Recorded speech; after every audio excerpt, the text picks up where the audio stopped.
Hi everyone, and welcome to our Success and Money online class. Today, we're excited to launch a brand new segment where each week we'll spotlight one successful person.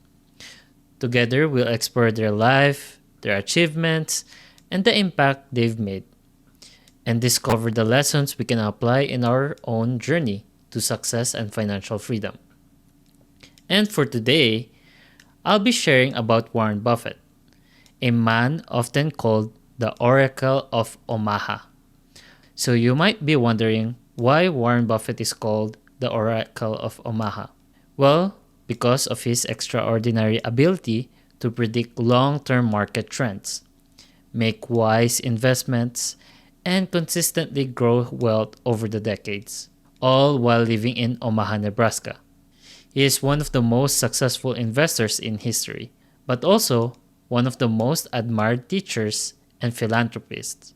In the next few minutes, we'll look at his early life, his career, and the lasting impact he continues to have on business and society. Warren Buffett was born in 1930 in Omaha, Nebraska, right in the middle of the Great Depression. Even as a young boy, he had a knack for business.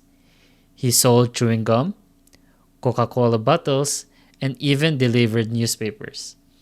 At just 11 years old, he bought his first stock, 3 shares of City Service Preferred, providing that his fascination with business and investing started very early.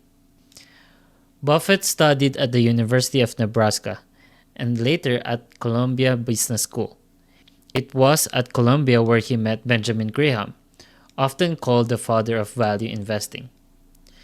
Graham's ideas about finding undervalued companies and focusing on long-term value shaped Buffett's entire approach to investing, that one he still follows today.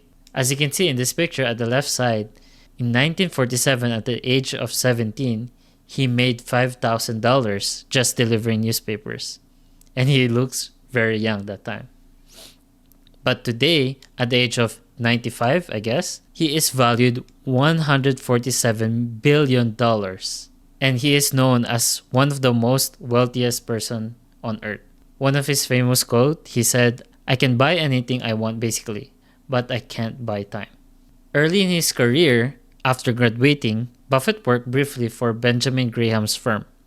In 1956, at just 26 years old, he started Buffett Partnership Ltd.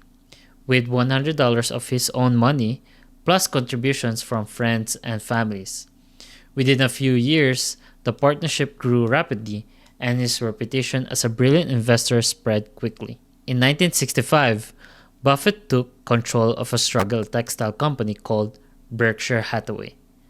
Most people would have given up on it, but Buffett had a bigger vision.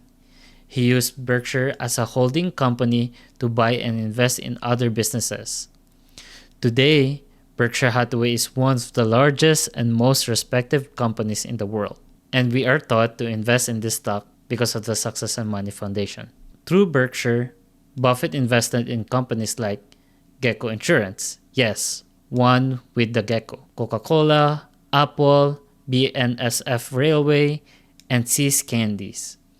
These investments reflect his strategy of choosing strong, enduring brands with loyal customers and consistent cash flow. Now let's talk about his investing philosophy. Buffett's strategy is remarkably straightforward. Buy wonderful businesses at a fair price and hold them for the long term. He believes in patience, discipline, and avoiding speculation. Some of his best-known quotes include, "Price is what you pay, value is what you get," and "Be fearful when others are greedy, and greedy when others are fearful." These simple but profound lessons have guided millions of investors, and that's what we learned here in the foundation. Now, about his lifestyle, despite his enormous wealth, Buffett lives a surprisingly modest lifestyle. He still lives in the same Omaha house he bought back in 1958 for only $31,500. He enjoys simple routines like eating McDonald's for breakfast, drinking cherry coke, and reading for hours and hours every day. What a nice lifestyle, right? His humility and discipline set him apart from many other billionaires. Now let's talk about his philanthropy and legacy. Buffett has pledged to give away 99% of his fortune to charity. Much of this is through the Bill and Melinda Gates Foundation, supporting global health, education, and poverty relief. He also co-founded the Giving Pledge, encouraging other billionaires to commit most of their wealth to good causes. His influence goes far beyond the stock market. It's about how wealth can be used to improve lives. And this is similar of what Success and Money Foundation is all about. Because of our founders Tom and LaDon Painter, they were able to put $3 million in the foundation just to help people around the world improve their lives and learn about investing, real estate, and other things that we haven't learned in school. And that's the purpose of the Success and Money Foundation. In conclusion, from small town Omaha to the global stage, Warren Buffett has built not just financial success, but also a legacy of wisdom, generosity, and humility. He reminds us that success is not about living lavishly, but about making smart choices, staying patient, and giving back. Now that's all for me. I'll end with one of Warren Buffett's most famous pieces of advice: the best investment you can make is in yourself. Thank you for joining us today. This was part of our new Success and Money segment. We'd love to hear what you think and let us know if you enjoyed it. And we look forward to sharing more inspiring stories with you in the next weeks ahead. Now back to you, Tom.